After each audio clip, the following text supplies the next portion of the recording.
तो इस एपिसोड की स्टार्टिंग होती है हमें एक बंदे का कमेंट को दिखाते हुए, जिसके कमेंट पर बहुत सारा लाइक और डिसलाइक आया होता है और उस कमेंट में लिखा हुआ होता है कि मुझे माफ कर दीजिए कि मुझ जैसे बेवकूफ ने हॉली इंडिविजुअल्स के अगेंस्ट झूठी अफवाहें फैलाई और मैंने तुम्हारे ऊपर शक किया और मुझे माफ कर दीजिए कि मैंने आपको बहुत बुरा भला कहा था। तो इसके लिए मैं रेमन नेम का एडवर्टाइजमेंट करने की पूरी कोशिश करूंगा। और फिर सीन शिफ्ट होता है और हमें अपना एमसी और मिंसू को दिखाया जाता है जो कि उस श्राइन का वीडियो को देख रहे होते हैं। और उस वीडियो को देखकर अपना एमसी कहता है मुझे लगता है कि ये साइट हमारी करंट सिचुएशन को परफेक्टली कैप्चर करती है, बट यहाँ पर कुछ लोग ऐसे भी है जो अभी भी सोचते हैं कि मैं एक स्कैमर हूँ। और ये सुनने के बाद मिंसू पूरा जोर से चिल्लाते हुए कहता है मुझे विश्वास नहीं हो रहा है कि हमें और कितना प्रूव करना होगा कि हम लोग कोई स्कैमर नहीं है, और इन्हें इतने खूबसूरत नजारे दिखाने के बाद भी इन्हें हम पर शक है। और मिंसू इतना जोर से चिल्लाया होता है कि उसके आवाज को सुनकर अपना एमसी डर जाता है और चिल्लाते हुए कहता है ओ माय गॉड। और इसके बाद मिंसू अपने एमसी से कहता है हालांकि मैंने कभी भी तुम्हारे हॉलीनेस पर शक नहीं किया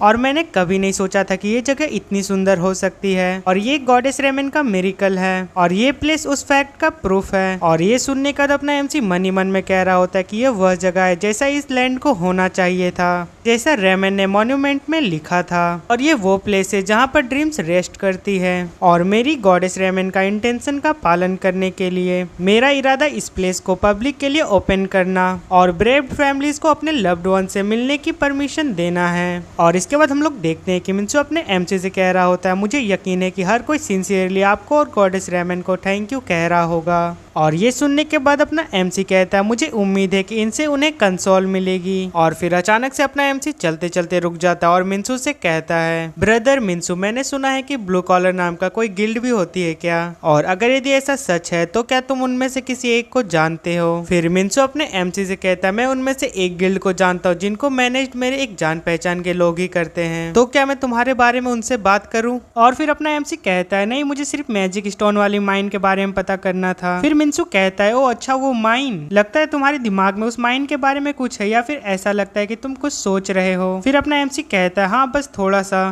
क्योंकि मैजिक एनर्जी और आसपास के माइंस में फैली हुई डेमोनिक एनर्जी को खत्म करते समय ग्राउंड जीरो के अंदर कुछ मैजिक स्टोन ने रेमन की हॉली एनर्जी को एब्जॉर्ब कर लिया है और वो मैजिक स्टोन में ट्रांसफॉर्म हो गए हैं। तो इसका मतलब है कि ग्राउंड जीरो के अंदर एक हॉली स्टोन की माइन है। फिर अपना एमसी कहता है ब्रदर मिंसू, क्या पहले तुमने कभी भी मर्केंडाइज प्रोड्यूस किया है। और ये सुनकर मिंसू सरप्राइज होते हुए कहता है क्या मर्केंडाइज, ये क्या होता है। और वो लोग इतना कह ही रहे होते हैं कि फिर तभी अपने एमसी के पास एक स्टेटस विंडो अपेयर होता है जिसमें लिखा होता है कि तुम्हारे कंसेक्रेशन हाउस का लेवल 1 हो चुका है, जिसका टाइप है डीएलसी फैसिलिटीज। और डिस्क्रिप्शन में लिखा होता है कि तुम हॉली स्टोन का यूज करके तुम हॉली रिलीक आइटम मैन्युफैक्चर कर सकते हो। कंसेक्रेशन हाउस उस हॉली रिलीक को ब्लेसिंग देगी और कंसेक्रेशन हाउस का लेवल जितना ही हाई रहेगा तुम उतने ही ज्यादा ब्लेसिंग दे पाओगे। और इसका कॉस्ट है 5000 डिवाइन पॉइंट्स। और ये देखकर अपना एमसी मन ही मन में कह रहा होता है कि यार ये कितनी अच्छी बात है, इन मैजिक स्टोन की वजह से रेमन ऑर्डर को हमेशा इनकम होती रहेगी। फिर तभी पीछे से अपना लियो अपना एमसी को आवाज देते हुए कहता है योर हॉलीनेस, हमारे पास कुछ अनवांटेड विजिटर्स आए हैं आपसे मिलने के लिए। और ये सुनते अपना एमसी कहता है ठीक है उन्हें भेज दो मेरे पास। और फिर इसके बाद हमें वो बंदा को दिखाया जाता है जो कि अपने एमसी के पास आता है और कहता है nice to meet you Kim Siwoo, और मेरा नाम है Kang Byung So, managing director of National Awakeners Coalition. मैं यहाँ पर आया तुमसे कुछ बहुत ही इंपॉर्टेंट बात करने के लिए, तुमसे इस तरह मिलकर मुझे बहुत खुशी हुई। और ये सुनने के बाद अपना एमसी को इसमें थोड़ा गड़बड़ घोटाला लगता है तो वो थोड़ा सतर्क हो जाता है और फिर अपना लियो से कहता है लियो तुम रिसेप्शन रूम में जाओ और वहाँ पर कोई सीन क्रिएट मत करना। फिर अपना लियो कहता है ठीक है योर हॉलीनेस, जैसा आप कहें। और फिर अपना लियो वहाँ से जाने लगता है और उसे जाते हुए देखकर वो बंदा कहता है क्या यही वो पर्सन है जिसके बारे में अफवाह फैली है कि वो इंसानों को पेपर की तरह फोल्ड कर देता है, और अगर यदि ऐसा है तो मैं उसे ऐसा करते हुए देखना पसंद करूंगा। और ये सुनने के बाद अपना एमसी सरप्राइज होते हुए कहता है कि मुझे अच्छी तरह से याद है जब एनएससी ने मुझे मारने के लिए एक असेसियन भेजा था, तो क्यों ना मैं तुम्हें उस चीज के लिए एक थैंक यू गिफ्ट सेंड करूं ब्रदर। और ये सुनने के बाद वो बंदा हंसते हुए कहता है कोई जरूरत नहीं है, रियली मुझे आर्ट एंड क्राफ्ट में कोई इंटरेस्ट नहीं है, बट हाँ जब हमारा काम एक बार पूरा हो जाएगा तो मुझे गॉडेस के सामने प्रे करना अच्छा लगेगा। आगे बढ़कर ग्राउंड जीरो को प्यूरिफाई करने के लिए जिस लैंड को हम लोग प्रोटेक्ट किया करते थे। और ये सुनने के बाद अपना एमसी मन ही मन में कह रहा होता है बचाया करते थे, और वो भी आगे बढ़कर यार मुझे इसकी वर्ड पसंद नहीं आ रही है। और ये सोचने के बाद अपना एमसी वो बंदा से कहता है मैंने तुमसे उस असेसियन के बारे में कुछ पूछा था लेकिन तुम उसके बारे में बताने आने से मना कर रहे हो और इसके बाद भी तुम यहाँ पर तमाशा करने की हिम्मत कर रहे हो। लगता है तुम्हारी चमड़ी बहुत मोटी हो गई है। और मुझे तुम लोगों के बारे में ये भी पता है कि तुम लोग जिसे बचा रहे थे वो ग्राउंड जीरो नहीं बल्कि वो मैजिक स्टोन की माइन थी, और ये मैं पूरा यकीन के साथ बता सकता हूँ। और क्या तुम्हें पता है कि मैजिक स्टोन अब नहीं रही, वो अब हॉली स्टोन में ट्रांसफॉर्म हो चुकी है। और ये बात मुझे तब तक पता नहीं थी कि जब तक मैंने उस मैजिक स्टोन को खुद से श्राइन में नहीं देख लिया। और ये सुनने के बाद वो बंदा कहता है थैंक यू ये बात को उठाने के लिए, और इससे चीजें और भी आसान हो गई है। और ये सुनने के बाद वो बंदा अपने एमसी से कहता है मुझे यकीन है कि तुम्हें इस मैजिक स्टोन के बारे में इंफॉर्मेशन जरूर एबिलिटी मैनेजमेंट डिपार्टमेंट से मिली होगी, तो इसीलिए हमने ये डिटरमाइन किया कि तुम मैजिक स्टोन को लेने के इरादे से ग्राउंड जीरो में एंटर किए हो। और मैं ये श्योर हूँ कि तुम्हें भी ये पता होगा कि development of our country guild हमारे कंट्री ग्रोथ को प्रूव करती है,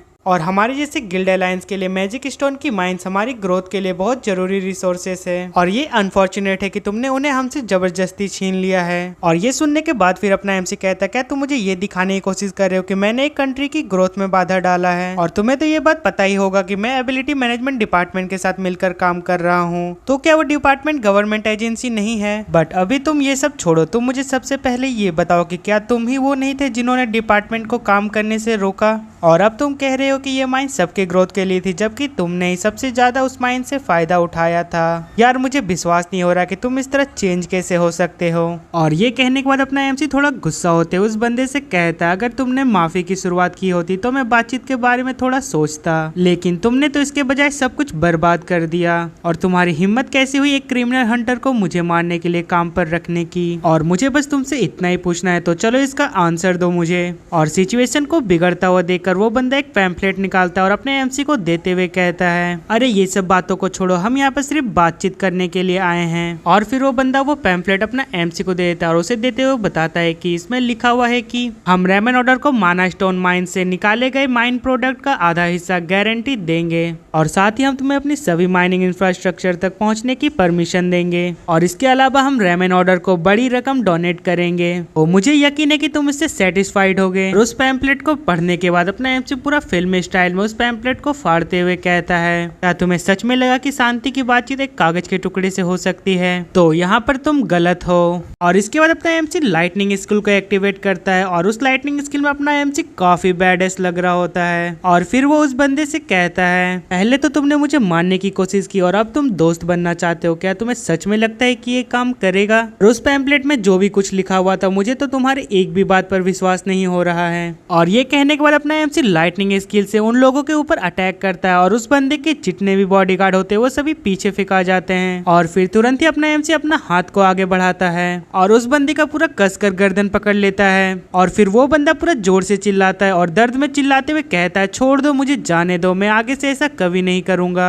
बट अपना एमसी तो उस बंदे को छोड़ने का नाम ही नहीं लेता, मानो कि उसके सर पर खून सवार हो। और फिर वो बंदा चिल्लाते हुए अपना एमसी से कहता है हमने तुम्हें एक चांस दिया था बट तुमने उसे सुना नहीं और तुमने मेरे ऊपर अटैक किया, तो हमारे पास पावर है कि हम तुम्हें रोक सके, और मैजिक स्टोन को निकालने में तुम हमारे साथ कोऑपरेट करो तो तुम शायद बहुत फायदे में रहोगे। बट अपना एमसी उसका एक भी बात को नहीं सुनता और उसका गर्दन को और जोर से दबाने लगता है। बट एक टाइम पे जाकर उस बंदे को चिल्लाते हुए देखकर अपना एमसी को थोड़ा दया आ जाता है। फिर अपना एमसी उस बंदे को छोड़ देता है और उस बंदे से कहता है जाओ, अभी के लिए मैं तुम्हें छोड़ रहा हूँ, और जाकर एनएससी बास्टर्ड से कह दो कि यहाँ आकर मुझसे माफी मांगे, नहीं तो मैं खुद वहाँ पर आ जाऊंगा उन लोगों से माफी मंगवाने के लिए। और ये कहने के बाद अपना एमसी के पास एक स्टेटस विंडो अपेयर होता है जिसमें लिखा होता है कि तुम्हारे नंबर ऑफ फॉलोअर्स इंक्रीज हो गए हैं और इसका मेन क्वेस्ट को अपडेट कर दिया गया है। तो इसका एस्टिमेटेड टाइम है 7 आवर 32 मिनट्स। और फिर सीन शिफ्ट होता है और हम लोग अपने एमसी का रूम को देखते हैं, जिसके रूम पर टेलीविजन पर न्यूज चल रहा होता है और उसका एंकर कह रहा होता है कि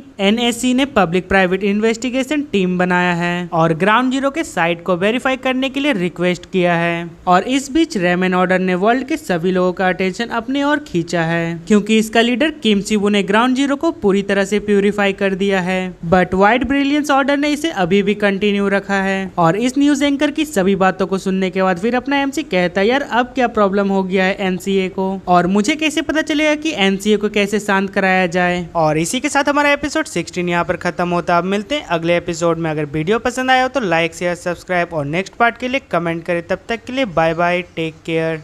तो इस एपिसोड की स्टार्टिंग होती है हमें अपना एमसी और इनवुक को दिखाते हुए, जहाँ पर अपना एमसी अपने रूम में कुछ कर रहा होता है। फिर तभी अपने एमसी के सामने इनवुक आ जाता है। उसे देखकर अपना एमसी डर जाता है और डरते हुए अपना एमसी इनवुक से कहता है, इनवुक तुम एकदम ज़ॉम्बी की तरह दिख रहे हो, क्या तुम रात भर सोए नहीं थे? और ये सुनने के बाद फिर इनवुक अपना एमसी से कहता है, रीमेन ऑर्डर का चैनल का लॉन्च है तो इसीलिए मैं रात भर काम कर रहा था, इसीलिए मैं सो नहीं पाया। और फिर तभी अपने एमसी की सिस्टर सियोन कहती है, क्या उस ब्यूटीफुल प्लेस पर मिस्टर लियो रहता है? तो फिर क्या वो यहाँ पर कभी नहीं आएगा हम लोगों से मिलने के लिए? और ये सुनने के बाद इनवुक थोड़ा सैड होते हुए कहता है, हाँ, क्योंकि वो प्लेस अब लियो का वर्क प्लेस है तो हमें उनसे मिलने के लिए अब वहीं जाना होगा। और ये सुनने के बाद सियोन पूरा खुश हो जाती है और फिर इनवुक से कहती है कि यार ये कितनी अच्छी बात है, तो आज मैं जल्दी सो जाऊंगी और फिर कल मैं उनसे मिलने के लिए जाऊंगी। और सियोन की ये बात सुनने के बाद फिर इनवुक कहता है, यार मुझे समझ नहीं आ रहा है कि कल मेरे पास टाइम होगा उनसे मिलने जाने के लिए। और इसके बाद फिर अपने एमसी सियोन से कहता है, सियोन अगर ये तुम कुछ पूछना चाहते हो तो मुझसे भी पूछ सकते हो, क्योंकि उस ग्राउंड जीरो के बारे में मुझे भी कुछ बातें पता है। और फिर सियोन अपने एमसी से कहता है, ब्रदर क्या तुम ही वो पॉप हो जो रेमन ऑर्डर को लीड कर रहा है, और क्या तुमने ही ग्राउंड जीरो को प्यूरिफाइड किया है? और ये सुनने के बाद अपना एमसी मन ही मन में कह रहा होता है, यार ये तो सब कुछ जानती है। और ये सोचने के बाद अपना एमसी इनवुक को एक थप्पड़ लगाता है और कहता है, ये बच्चा तुमसे काफी ज्यादा बेटर है स्मार्टफोन यूज करने में, और तुम तो 10 साल से फोन यूज कर रहे हो, फिर भी तुम इसके बारे में कुछ भी अच्छी तरह से नहीं जानते हो।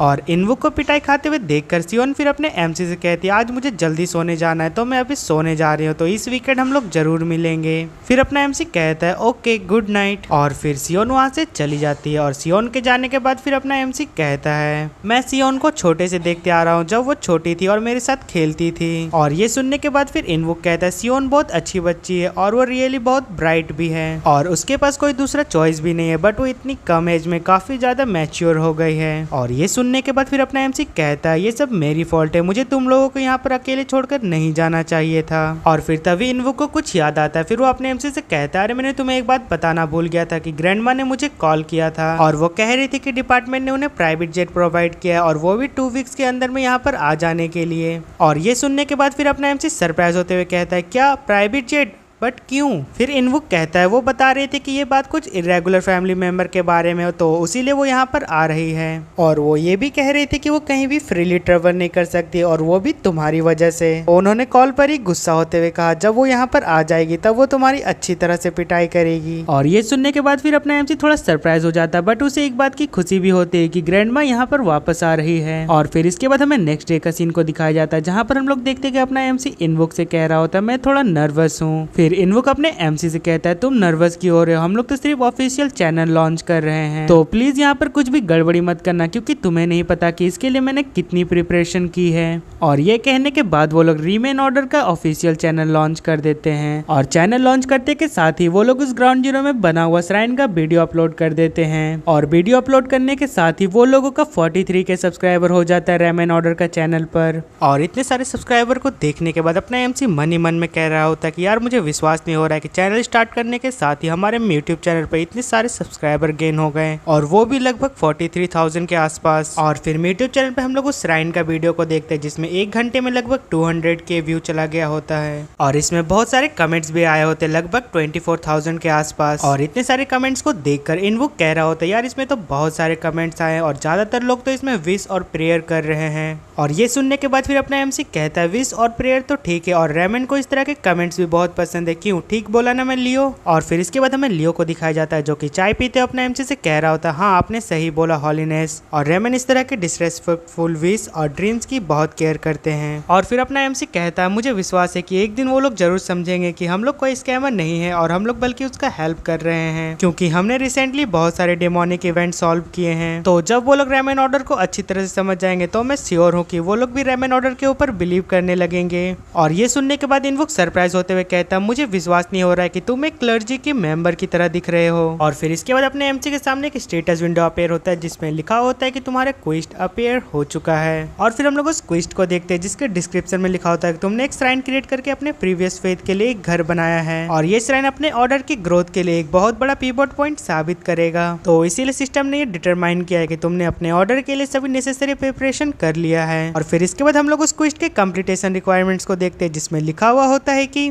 तुम्हें 20,000 ऑफिशियल फॉलोअर्स गेन करने होंगे और उसे एडमिशन रिक्वेस्ट में चेंज करना होगा और फिर 500 प्लेयर चूज किए जाएंगे उसके फेथ के थ्रू से और इसके रिवॉर्ड्स में तुम्हें 10,000 डिवाइन पॉइंट्स मिलेंगे और डायमेंशन अर्थ के सभी प्लेयर्स को ये फॉलोइंग रिक्वेस्ट मैसेज सेंड कर दिया गया है और फिर इसमें हम लोग मिंसू को भी देखते हैं जिसके पास ये फॉलोइंग रिक्वेस्ट मैसेज आया होता है और फिर हम लोग देखते हैं कि वो मैसेज गॉब्लिन गिल्ड लीडर चॉइस योजिन के पास भी आया होता है और फिर एक दूसरा स्टेटस विंडो अपने एमसी के पास भी अपेयर हुआ होता है जिसमें लिखा हुआ होता है कि स्पेशल कंडीशन हटा दी गई है और हॉली एनर्जी पर लगी हुई रिस्ट्रिक्शन भी डायमेंशन अर्थ से हटा दी गई है और डायमेंशन अर्थ के सिस्टम को अपडेट के लिए तैयार कर दिया गया है। तो अर्थ के प्लेयर्स फॉलोइंग चेंजेस के लिए प्रिपेयर रहें और इसी के साथ हमारा एपिसोड 17 यहाँ पर खत्म होता है। अगर वीडियो पसंद आए तो लाइक शेयर सब्सक्राइब और नेक्स्ट पार्ट के लिए कमेंट करें। तब तक के लिए बाय बाय, टेक केयर।